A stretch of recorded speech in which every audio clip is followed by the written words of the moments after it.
nyo, BICAM po yan.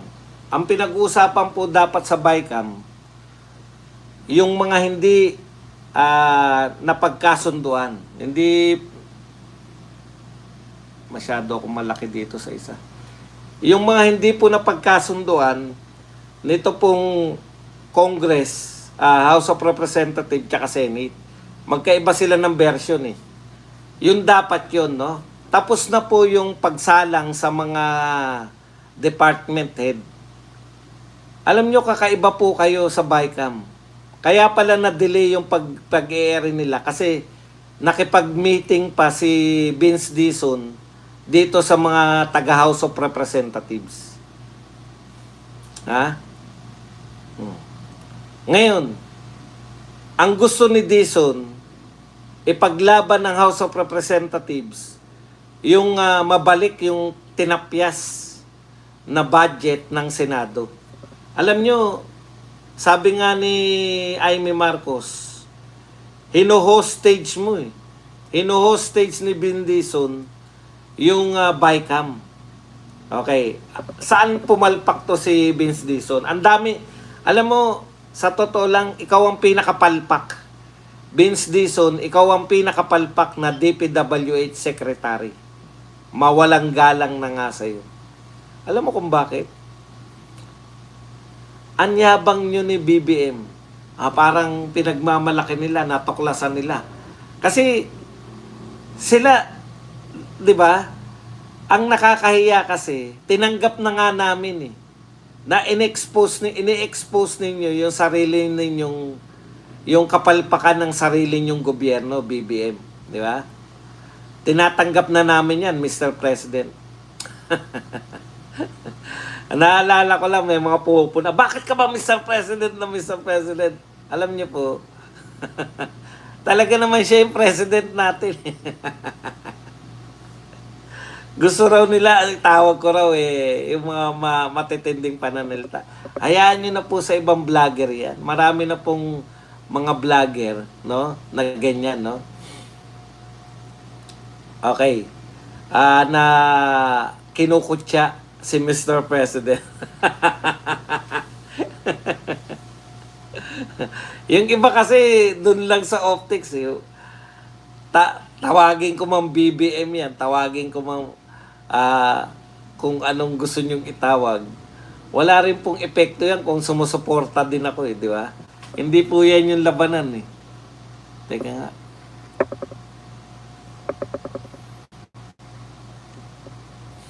Okay. Sa madaling salita, mga kapatid, nag-appear dun si Vince Dizon, nakikiusap na yung tinapyas daw ng Senado, hindi nyo na inintindihan yung ano namin eh. Yung pag-aralan nyo po yung sarcasm, di ba? Pag sinabi ba natin na magagalit ba kayo pag sinabi ko, ang ganda-ganda talaga ni Auntie Claire. Ang bait-bait talaga ni Auntie Claire. Di ba? Wala. Anyways, una, hindi engineer si Vince Dizon. Kaya ano po ang alam niya sa ganun, yan isa, di ba? Pahiya siya ron. Pero tinanggap na rin natin yan. Ang problema kasi sa gobyerno na to, ini-expose nyo yung sarili nyong mga kahinaan. Ini-expose nyo na punong-puno ng pagnanakaw. Kayo din naman yun. For the last 3 years, kayo na yung nakaupo dyan. Yung sinasabi ninyo na yung punong-puno ng corruption, yung DPWH. Tinanggal mo lang eh. Ang problema kasi, yung utak ni Vince Dizon, akala niya, kauupo lang ng gobyernong ito. Di ba? Kayo pa rin yan. Pinalitan lang yung head eh. Yun nga yung sinasabi natin eh. Kung punong-puno ng corruption yung DPWH, papalitan mo lang yung head. Tapos yung pinuno nyo po ngayon, panay tokis lang.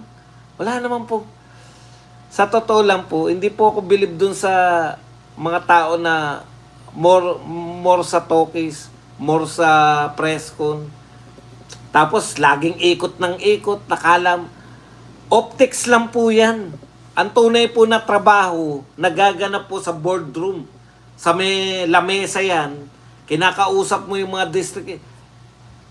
Aksaya po ng panahon sa isang sekretary, naikot siya ng ikot, ang laki-laki ng problema ng DPWH, ikot ka ng ikot ka na, press con dito, press con.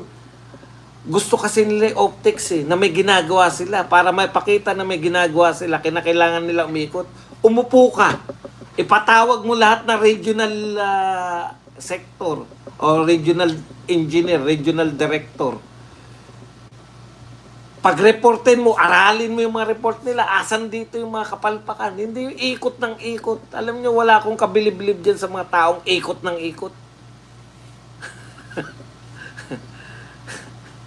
Hindi ka na, inspektor ka ba? Mag-sample ka lang. O, dito, palpak. O, tawagin mo yung ilan pa yung ganyan.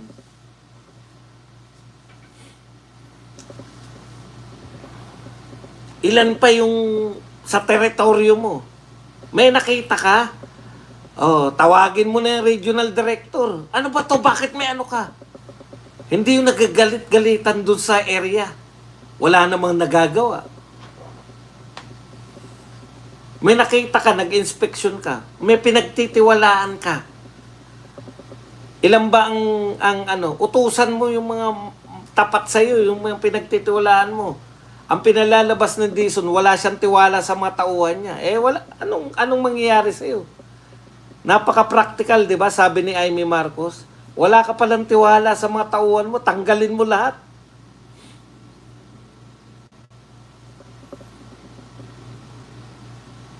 Magsasuffer yung DPWH.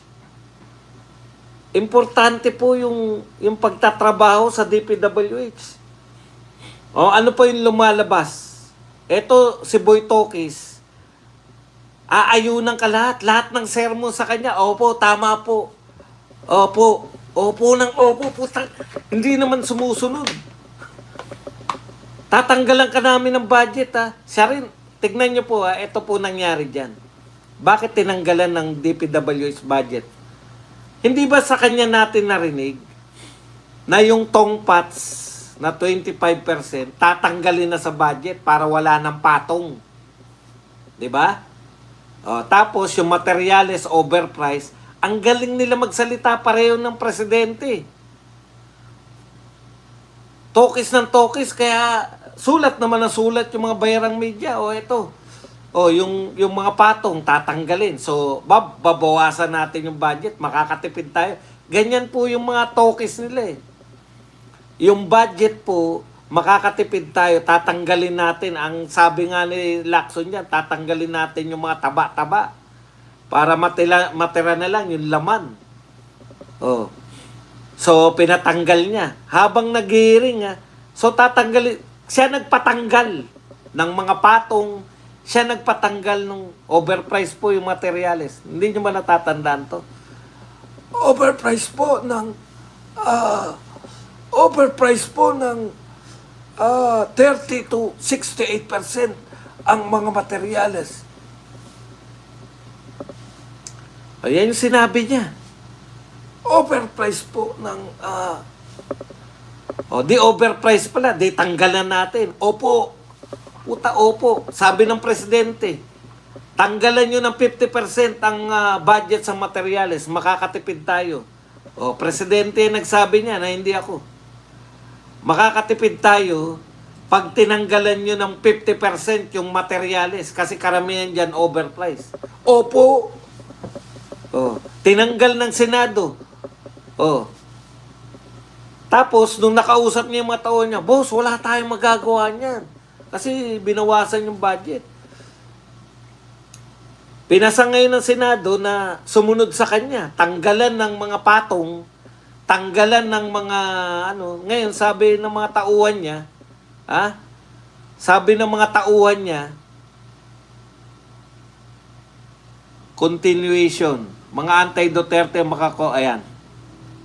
Okay, sabi po ng mga tauhan niya, hindi tayo makakagawa niyan, kapos yung budget. Kaya humirit po, kaya po siya nasa BICAM. Senator Amy, gaano kakapangyarihan si Vince Dizon? Sabi mo, hino-hostage ni Vince Dizon yung BICAM.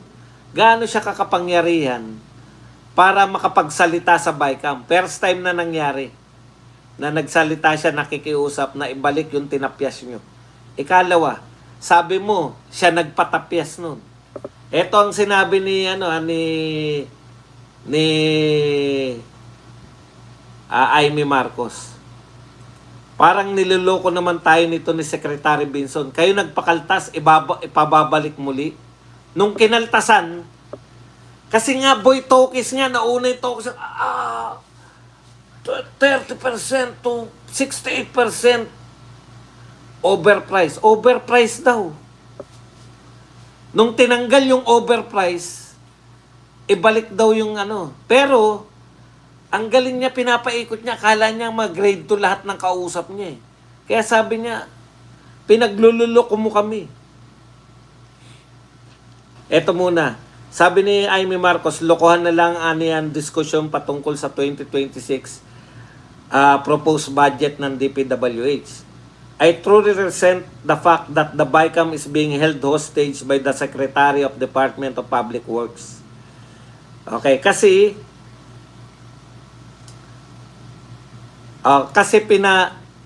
nakikiusap si Vince Dizon na yung tinapyas ng Senado ay ibalik ng BICAM.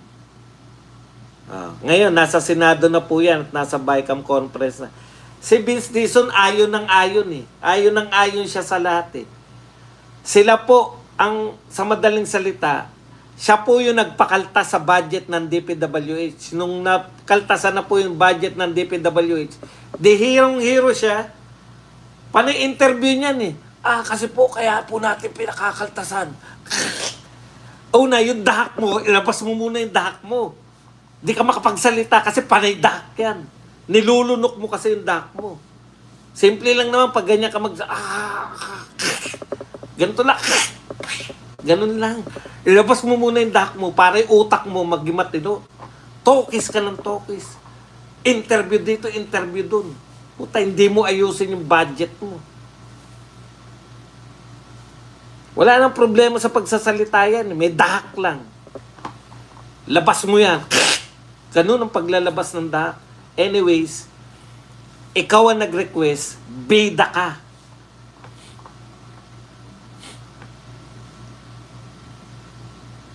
Diba? Bida ka. Nung sinasabi mo na pinakakaltasan mo yung budget ng DPWH dahil yung may mga patong yan at saka yung overprice yan, bidang-bida ka. Talagang tuwan-tuwa siya. Nakatutok sa kanya lahat ng camera eh. Nung umangal na yung mga tauhan mo na hindi mo pinagtitiwalaan kamo,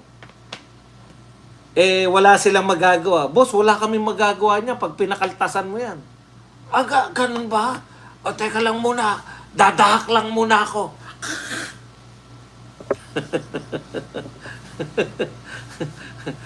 Kaya nakiusap sa BICAM. BICAM, first time po. Gaano kakapangyarihan si Vince Dizon na hostagein yung BICAM. Ikalawa, bakit nyo siya pinayagan na magsalita sa BICAM?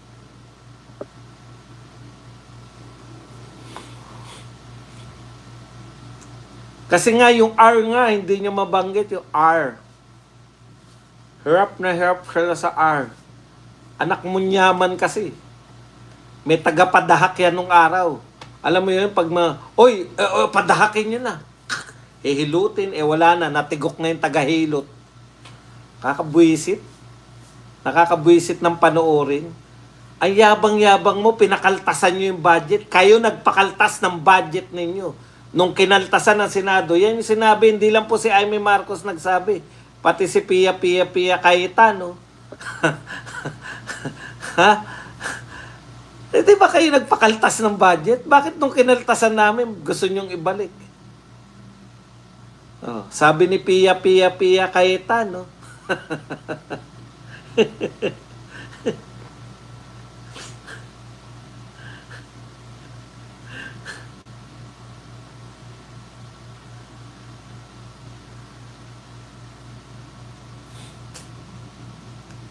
Alam niyo, ang dami po nakitang butas sa inyo sa BICAM. Paano niyo po na-imbita? Bakit po kayo may special guest sa BICAM? BICAM nga eh. Tapos na po yung budget na ipasa na po.